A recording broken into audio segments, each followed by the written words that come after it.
For this project, you'll need paper. I really prefer to use black paper for this project. I think it creates better contrast. A paintbrush and some watercolors, obviously some water for your watercolor. Glue, any kind of white glue, whether it's tacky glue or school glue will work. And then of course, some table salt. First step for this project is to create your design using the glue.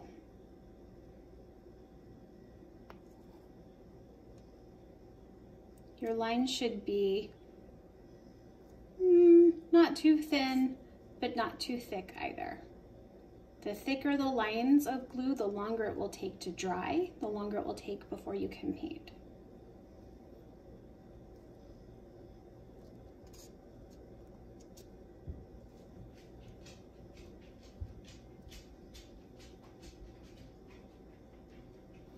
Once you've created your design with the glue, the next step will just be to sprinkle the entire paper with plenty of salt. I'm doing it right on my countertop. It's not a bad idea if you were to do this on a cookie sheet or a bowl, something that can catch all that extra salt. Move the salt around the paper, making sure all of the glue is covered. Dump any of the extra stuff out. And you should have just a really nice three-dimensional design that you're going to need to let dry completely before we can go to the next step.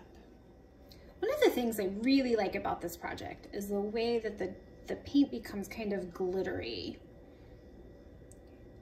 after it's been added to the salt. So if your salt and glue mixture is completely dry to the touch, then you're ready to start painting.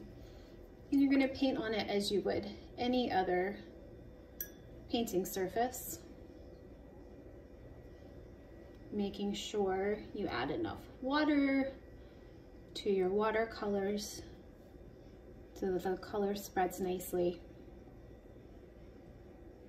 And I don't think it's showing up really well necessarily on my video, but it's kind of fun when you add the paint to the salt.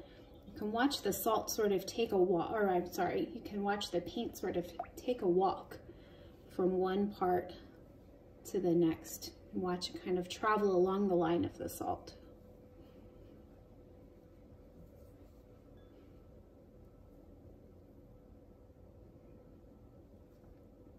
And like with any other watercolor painting, the more water you add to the paint, the less light and bright the color will be. So if you want really intense colors in your painting, use less water. If you want paler pastel colors in your painting, use a little bit more water.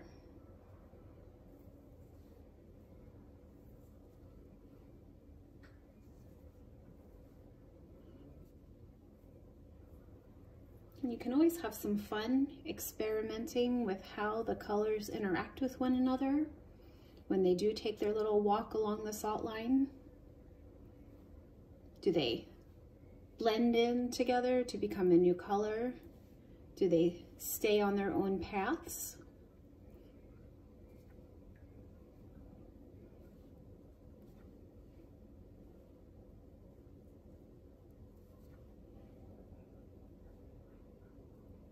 So this is just a nice, easy activity. It's satisfying to watch the paint move, to go on its little walk. It's a neat way to use your watercolors in a different manner, make it something that's a little more three-dimensional.